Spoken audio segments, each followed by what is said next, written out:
Hi friends, நம்ம இப்போ பார்க்குறது பீனட் பர்பி.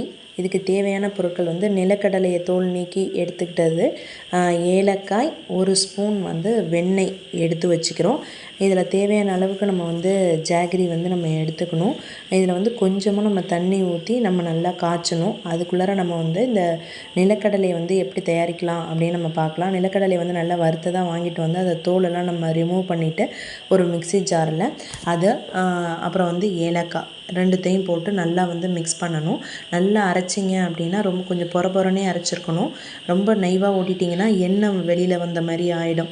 அதனால் நல்லா வந்து கொஞ்சம் கொரகொரப்பான தன்மையிலேயே நம்ம வந்து என்ன பண்ணியிருக்கணும்னா அரைச்சிருக்கணும். இதுதான் அதுக்கான பதம். நீங்கள் பார்த்தீங்கனாலே தெரியும். நெக்ஸ்ட்டு நம்ம வந்து பாகு காய்ச்சணும். பாகில் வந்து நம்ம வெல்லத்தில் வந்து கம்மியாக தான் வைக்கணும்னு சொல்லியிருக்கோம். அப்போ தான் வந்து நமக்கு சீக்கிரமாக பாகு வந்து முருகும். நீங்கள் அதிகமாக தண்ணி வச்சிட்டிங்க அப்படின்னா பாகு வந்து கொதித்து இந்த மாதிரி நமக்கு சுண்டி வரத்துக்கு லேட் ஆகும். அதனால் கம்மியாக தண்ணி வச்சுட்டு சுண்டுங்க.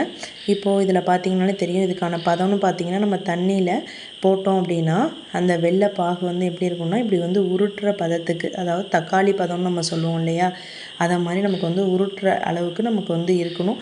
போட்டோன்னா இப்போ நம்ம போட்டு அடித்தோன்னா டக் அப்படின்னு சத்தம் கேட்கணும். அந்த அளவுக்கு நமக்கு வந்து நம்ம காய்ச்சிருக்கணும்.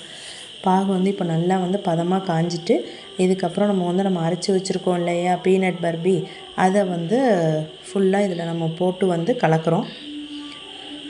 இப்போ நம்ம வந்து அடுப்பு ஆஃப் பண்ணியிருக்கணும். ஆல்ரெடி வந்து நமக்கு வந்து பாகு நமக்கு தேவையான அளவுக்கு இருக்குது, அதிகமாக இருக்குது அப்படிங்கிறதுனால நம்ம கொஞ்சம் எடுத்து வச்சுக்கிட்டோம். திரும்பி பத்தலை அப்படின்னா நம்ம ஊற்றிக்கலாம். ரொம்ப அதிகமாக போயிட்டால் சாப்பிட முடியாதுல்ல, அதுக்காக நம்ம எடுத்து வச்சுட்டு அதுக்கப்புறம் பத்தலைன்னா நம்ம ஊற்றிக்கலாம். இப்போ நல்லா வந்து அப்படியே கிளறணும். கிளறிட்டு லைட்டாக அந்த வெண்ணெய் வச்சுருந்தோம் இல்லையா, அந்த வெண்ணெயும் போட்டு அந்த மெல்ட்லேயே அது என்ன ஆகிடும் அப்படின்னா அந்த ஹீட்டில் அது மெல்ட் ஆகிடும். ஸோ நீங்கள் இதை அப்படியே நல்லா கிளறி விட்டுக்கிட்டே இருந்தீங்க அப்படின்னா நல்லா மெல்ட் ஆகிடும்.